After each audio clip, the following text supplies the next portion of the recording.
Tous les jours, depuis le 1er janvier 2016, environ 2000 migrants parviennent à atteindre la Grèce par la mer.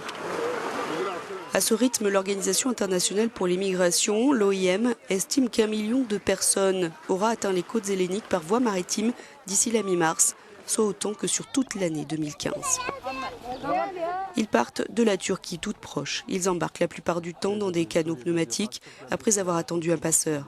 Femmes et enfants sont de plus en plus nombreux à bord. Il y a d'ailleurs souvent plus de passagers que de places. Le risque de chavirer est grand, mais ils le prennent.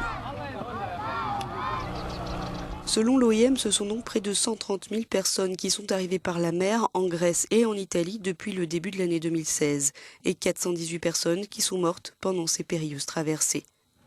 L'Italie ne compterait qu'un peu plus de 9 000 arrivées, la traversée de la Méditerranée au départ de la Libye étant plus dangereuse que celle de la mer Égée. Ces 9 premières semaines, les associations et autorités ont dénombré 77 enfants morts en mer Égée, soit plus d'1 décès par jour. Et le drame continue, bien que la Turquie mène quelques opérations contre les passeurs, elle ne semble pas faire le maximum. Il y a 3 mois, l'Union européenne a arraché un accord à la Turquie pour qu'Ankara l'aide à lutter contre la pire crise migratoire de son histoire depuis 1945. Mais depuis, la Turquie n'a reçu aucun euro des 3 milliards promis alors par Bruxelles.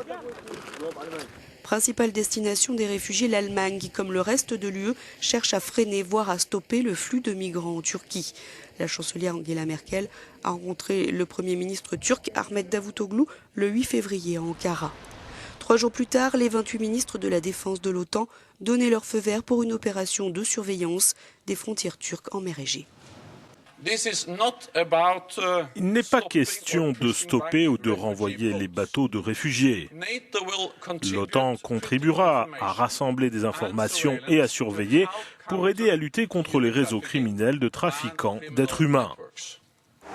La mission de l'OTAN, qui refusait de s'impliquer jusqu'ici, doit se faire en coopération avec les gardes-côtes. Mais pour l'instant, les 3 navires envoyés ne sont toujours pas déployés dans les eaux territoriales turques, faute d'autorisation d'Ankara. La question de la zone d'opération est très sensible entre la Turquie et la Grèce et il reste à se mettre d'accord sur le destin des migrants qui seraient interceptés. Seront-ils renvoyés en Turquie? Les discussions sont en cours.